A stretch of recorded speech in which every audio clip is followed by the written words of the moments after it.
Okay, so this video is on calculating the lot of fortune in a chart. So in modern times, the lots, or which are sometimes called the Arabic parts, wrongly actually, but calculating the lots in modern times is usually done algebraically, where you're converting the positions of all of the planets into their longitude degrees, and then adding and subtracting them based on certain formulas, certain algebraic formulas. But this isn't the way that it was done in any of the traditional forms of astrology in the Hellenistic or the medieval tradition. In the Hellenistic tradition, they would always present, and even in the medieval tradition, they would always present the calculations of the lots geometrically. For example, for the lot of fortune, they would say that you count the distance from the sun to the moon in the chart, and then you count the same distance from the ascendant. From the sun to the moon, and then the same distance from the ascendant.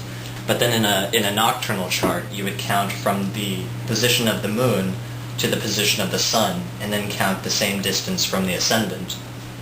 So, in our first example chart, this is an example of a diurnal chart, since this is a daytime chart, since the sun is above the horizon, this person being born around sometime in the afternoon. The sun is in 10 degrees Aries, the moon is in 3 degrees Capricorn, and he has 4 degrees Leo rising. So, since this is a diurnal chart, we're going to use the diurnal calculation, which again is from the sun to the moon and the same distance from the ascendant. So we find the position of the sun at 10 Aries and count the distance to the moon at 3 Capricorn, which comes out to be something like 97 degrees.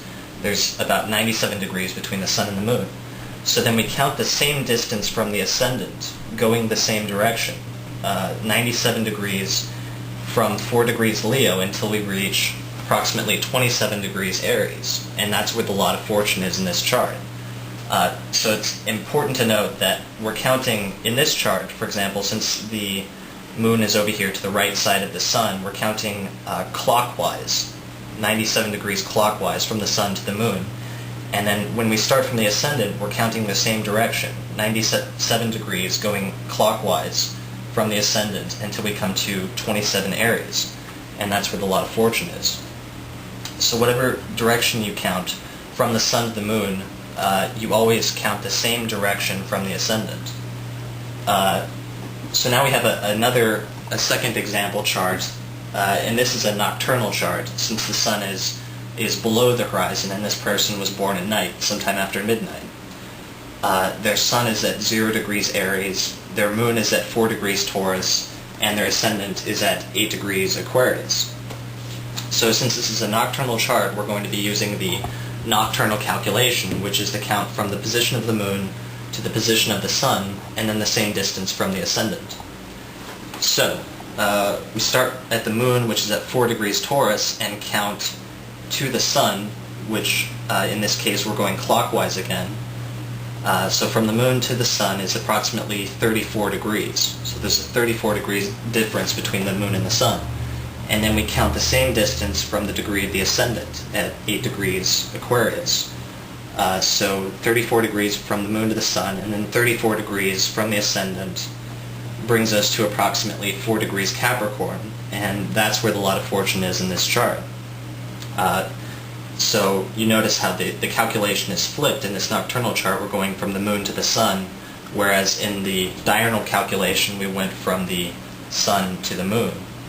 That's very important to always flip the calculation for day and night charts, and it was done by virtually every astrologer from the 1st century BC until the 16th century of the Common Era. So, since we're counting from the distance from the sun to the moon, there's certain anomalies that will happen. For example, at a new moon, the sun and the moon are at the same position of the zodiac. So they occupy the very same degree, so there's no distance between the sun and the moon. Which means that if you were to count, since there's no distance, there's a 0 degree distance, if we were to cast out the same distance from the ascendant in order to calculate the lot of fortune, it would always be right on the ascendant. So anytime you have a new moon chart, the lot of fortune will always be on the ascendant, or somewhere very close to it. Conversely, at a full moon, the sun and the moon are exactly 180 degrees apart. So if you were to count from the sun to the moon, it'd be 180 degrees, and from the moon to the sun, it would be 180 degrees. And then, since there's that 180 degree distance, if you were calculating the lot of fortune, you would count the same distance of 180 degrees from the ascendant, which would always bring you to the descendant. So anytime you have a full moon chart, the lot of fortune will always be on the descendant, regardless of if it's a day or night chart. So I think that's all for calculating the lot of fortune, other than some other stuff that we'll get into earlier, but this is basically this is the basic calculation for calculating any of the lots, is counting from one planet, for example, with the lot of fortune, the sun, to another planet, and then counting the same distance from the ascendant.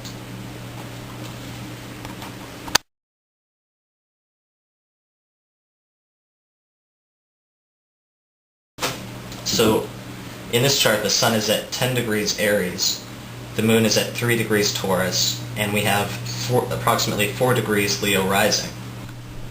Okay, so this little video is on calculating the lot of fortune in a chart, in a natal chart. So in the